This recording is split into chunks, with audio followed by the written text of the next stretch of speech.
Hey, what's going on, everybody? I am flying solo tonight, as Sonia is has some other obligations. She let me know earlier, so thank you, Sonia. Today we are going to talk about the merry-go-round of injury, or as I refer to it as the injury cycle. And if you're here, you've most likely at some point in time experienced this, and probably the reason that you're here is this very problem. I think that this problem is more prevalent in people 40 plus than any of us really want to admit. And so we're going to talk a little bit about the merry-go-round of injury and um, what that cycle looks like.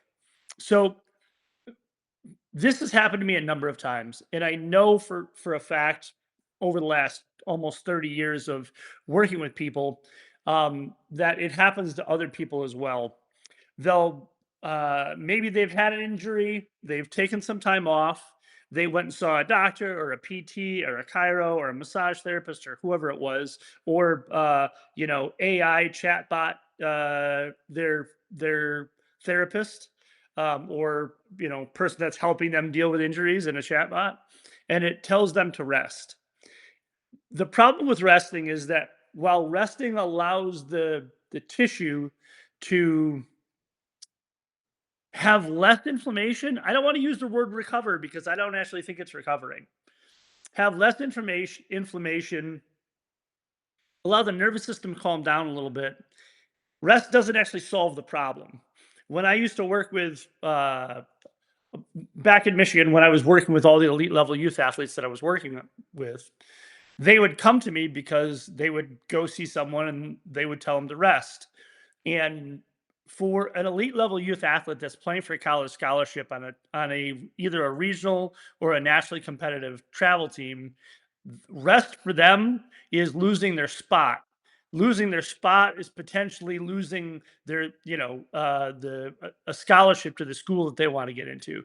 So they had really high thresholds for needing to stay in the game, staying in practice, staying in development.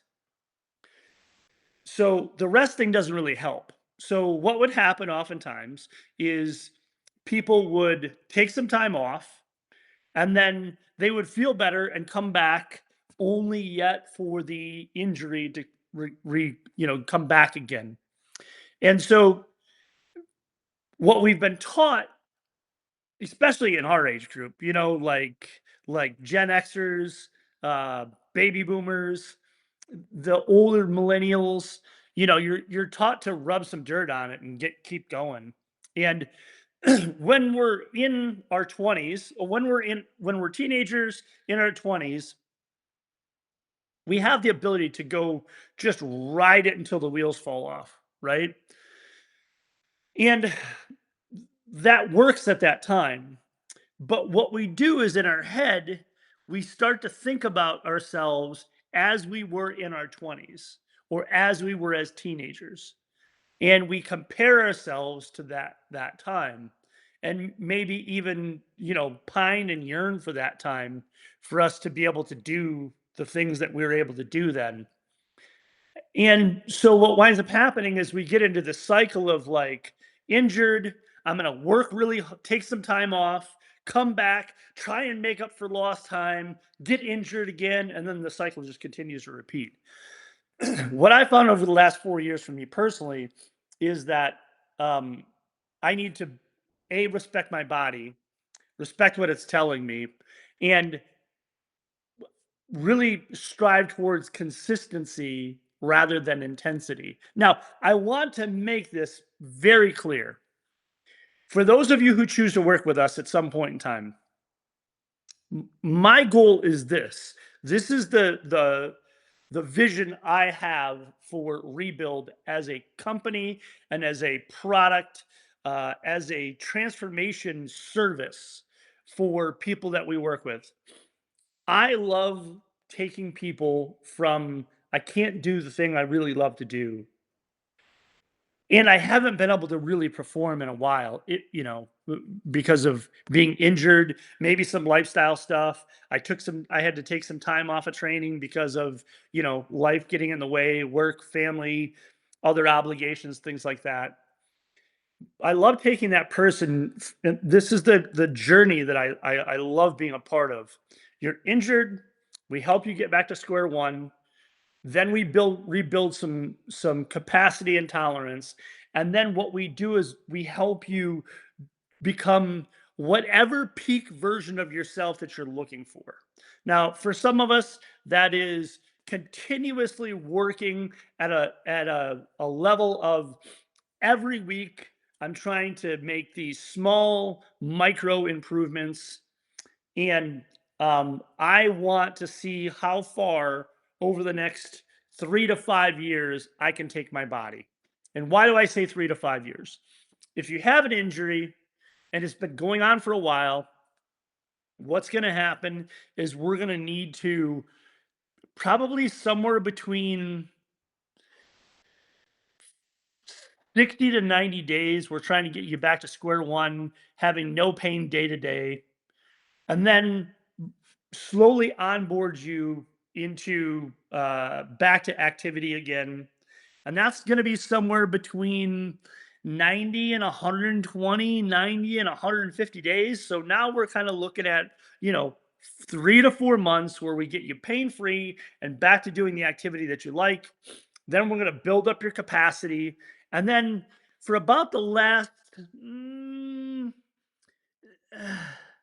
3 to 6 months of a year's worth of programming or a year's worth of working with us, what we're going to do then is we're going to help you to begin to build that base up to a higher level. And at the end of the year, what the goal is that you should be able to do the thing that you love to do, have no day-to-day pain, do the thing that you love to do, have increased strength, increased mobility, and increased confidence in your body. Year two, now we're really starting to get going, right? We're really going to to start to turn the dial up. Also, always looking for signs of that of either new things coming up or old things coming up. What I know from working with people is as we get better, we're going to continue to use our bodies more. And if we're active, then we're going to really continue to use our bodies and push our bodies to an extreme, particularly as you get more capacity to do the thing that you like to do, and then you also get more confidence in your body. So somewhere along the way, you're probably going to run into an injury because you did something that maybe you push your limits on something, maybe you sprained an ankle, maybe you fell and banged up a knee, whatever it is. It's going to happen. It happens to all of us. So then, we're going to need to take a little bit of time and work through that a little bit, and then we're just gonna continue to slowly climb.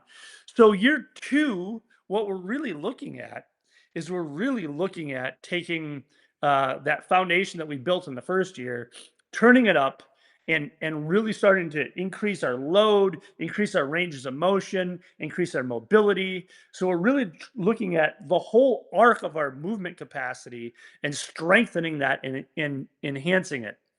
Now, year three is where we really start to turn up the gas because now we've got this 2 year run of our body feeling pretty good, really navigating around any injuries that you may have or anything that may have crept up along the way.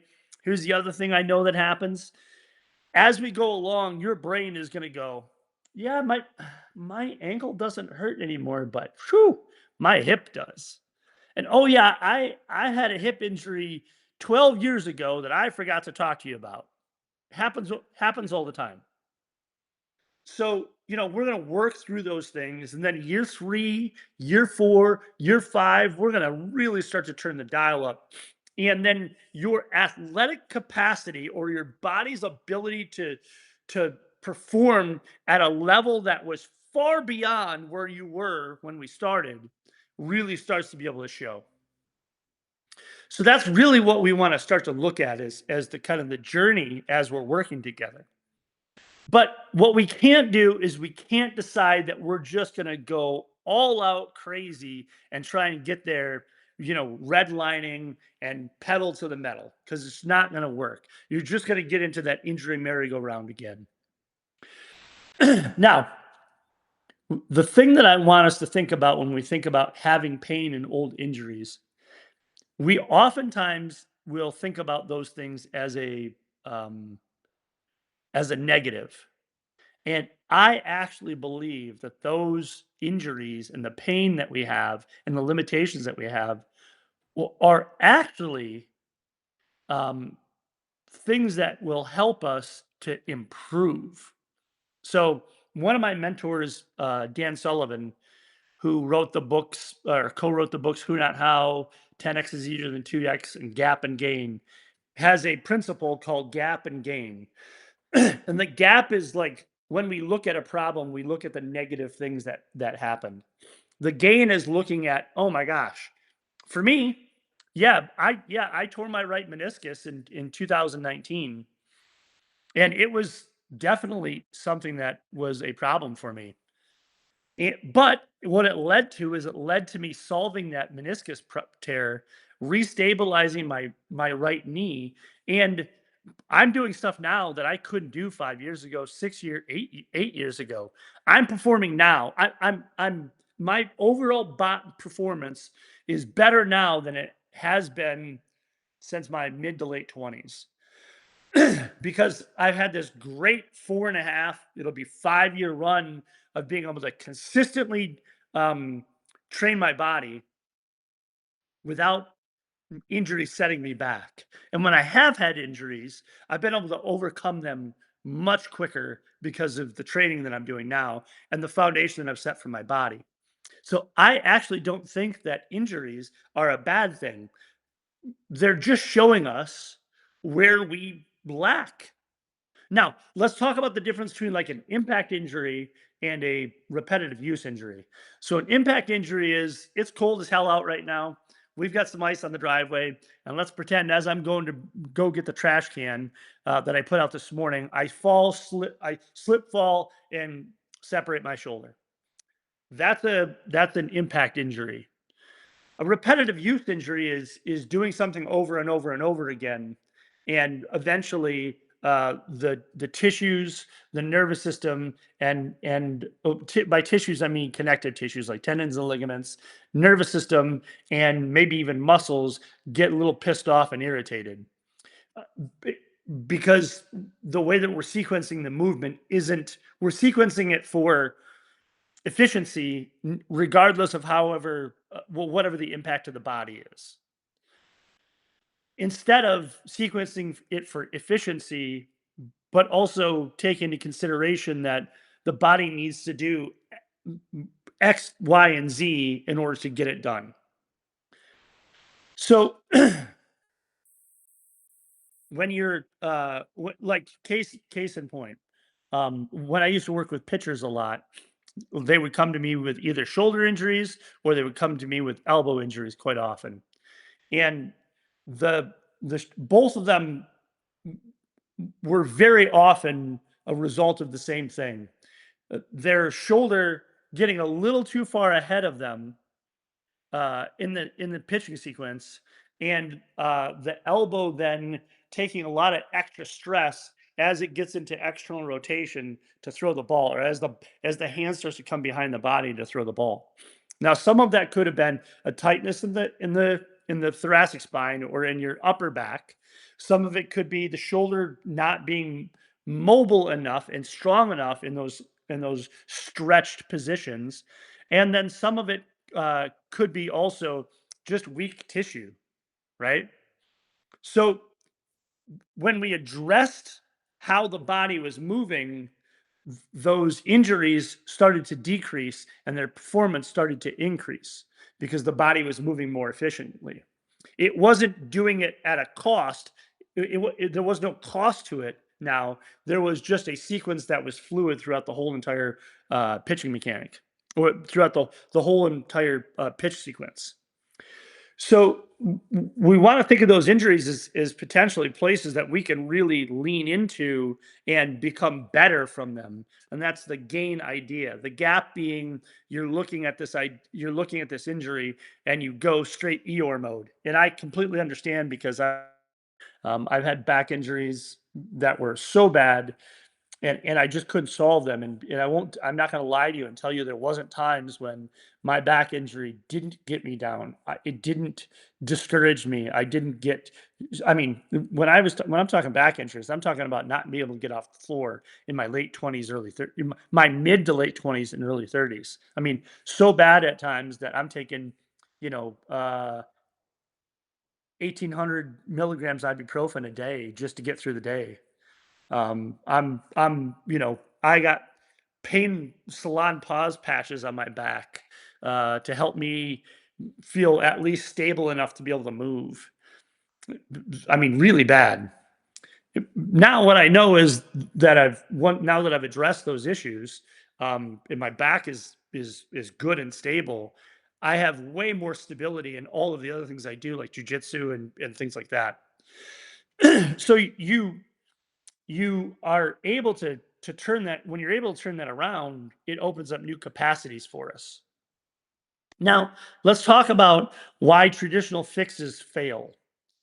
So, and I'm talking about this in the future, if someone's watching the replay and you're a massage therapist or a physical therapist or a chiropractor, I mean, no disrespect.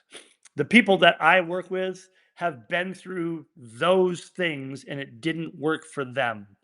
So, if you have a whole roster full of clients or patients and your thing worked for them, I'm super glad for them and fantastic that you are talented enough of a provider that you could help people through that.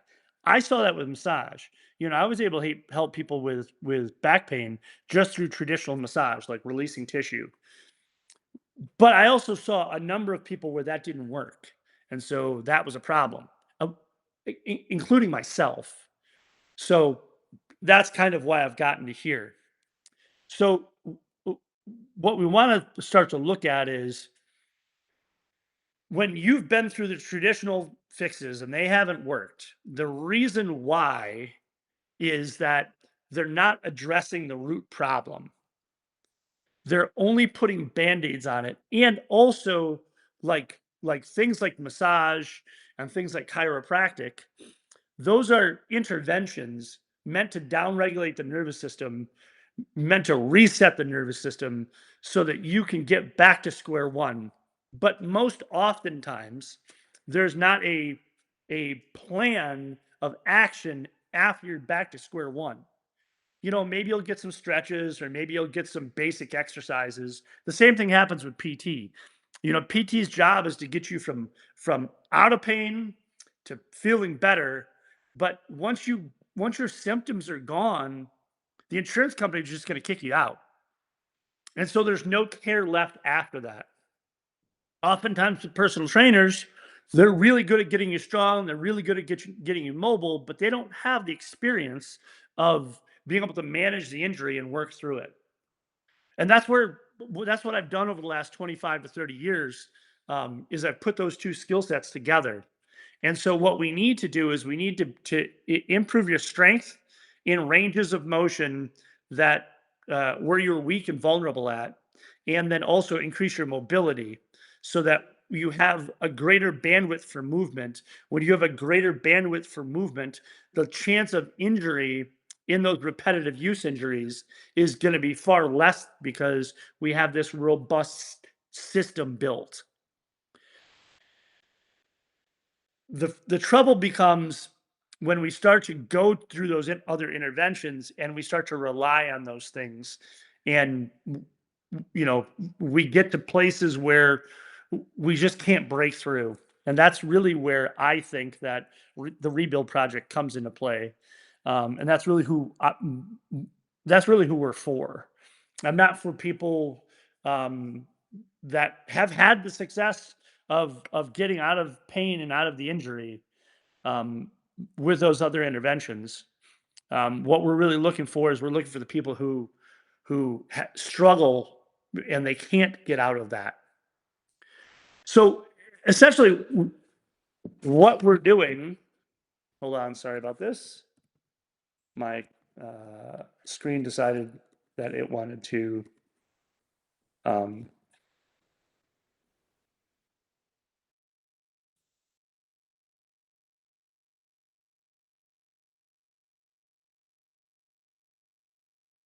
there we go. Sorry about that. My screen, I hadn't touched my screen in a while and it decided it wanted to go to sleep on me.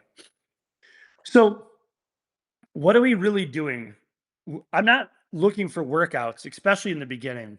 What we're doing in the beginning when we're in that first 60 to 90 days, that first, you know, 4 to 6 months, yes, they're structured like a workout, but what we're actually doing is we're continuously testing your body's capacity to handle loads at different ranges of motion so that we can begin to rebuild. We can get more blood flow to the area, which then helps to heal the tissue.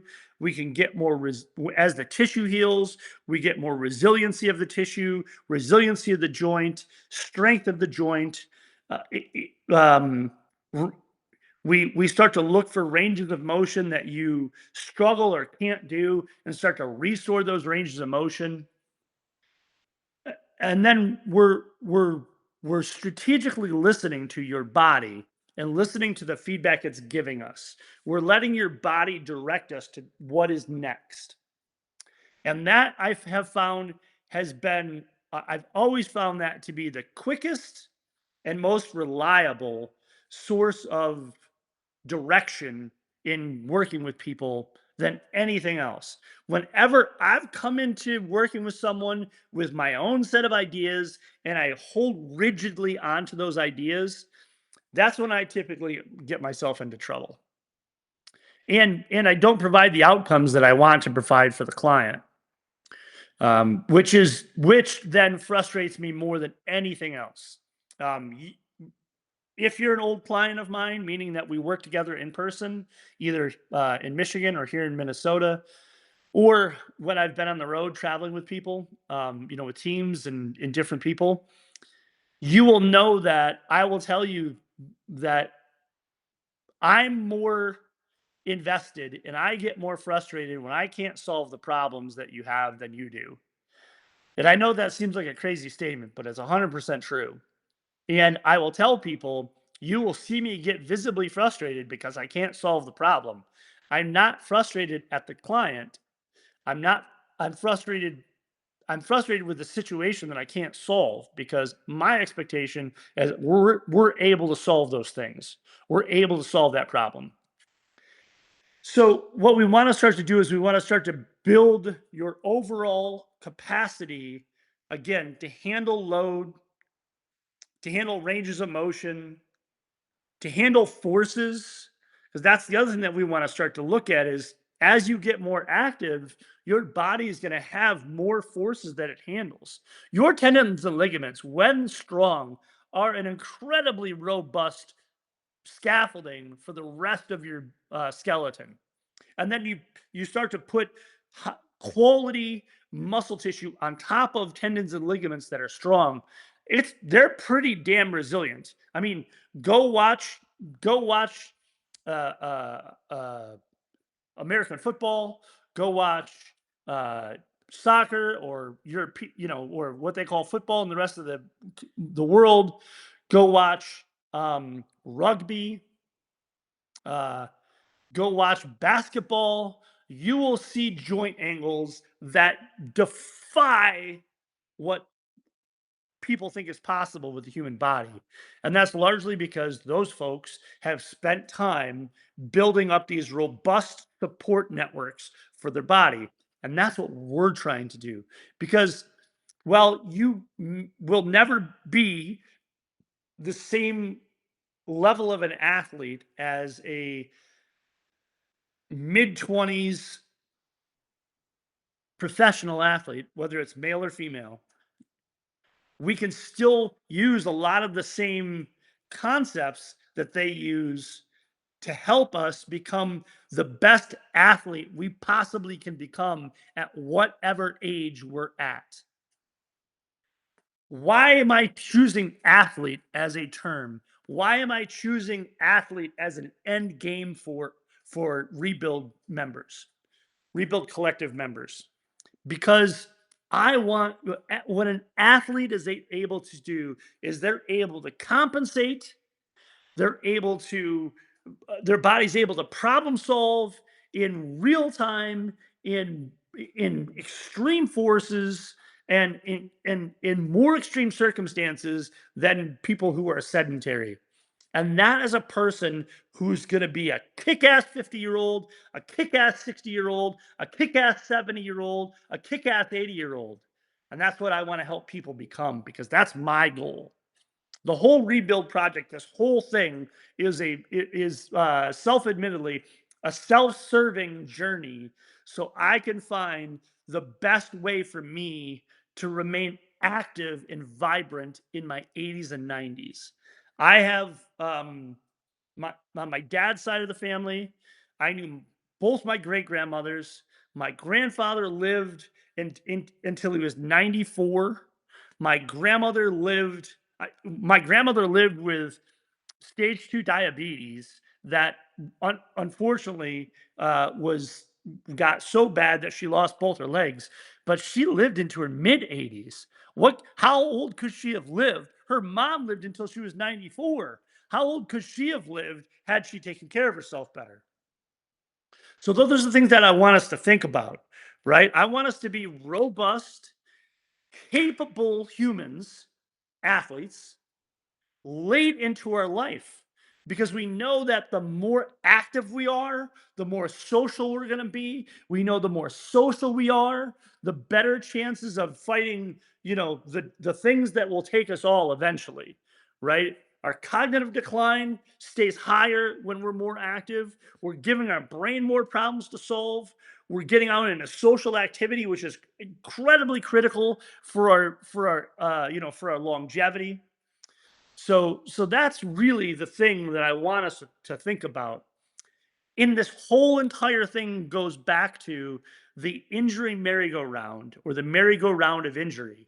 Because if at 45 or 50 or 60 or wherever you're currently at, if we can't solve that problem, the chances for you to go from wherever you're at to a peak level based on your own wants, needs, and desires for the next 10, 15, 20, 30 years, if we can't solve that injury merry-go-round, mm, it's the chances of us being able to be robust, vibrant, active, young people into our 70s and 80s is pretty low.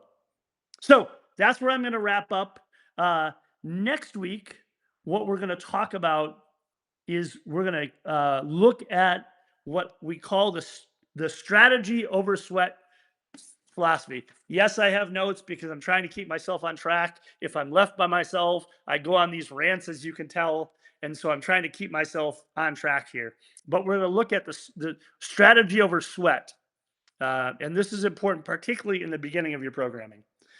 Sonia had a question about the Patrick step up, so I'm gonna talk about that a little bit, and then we'll pop off here. I'll let you guys go with whatever you're doing during your day. I appreciate you all watching. Okay, demo the Patrick step up. Here, let me do this. I'm breaking one of my rules. Sorry, it is super cold out right now. So I have sweatpants on, and they're dark sweatpants because I don't have. Oh, I have a pair of gray sweatpants, but I didn't put them on. Okay, Patrick, step up.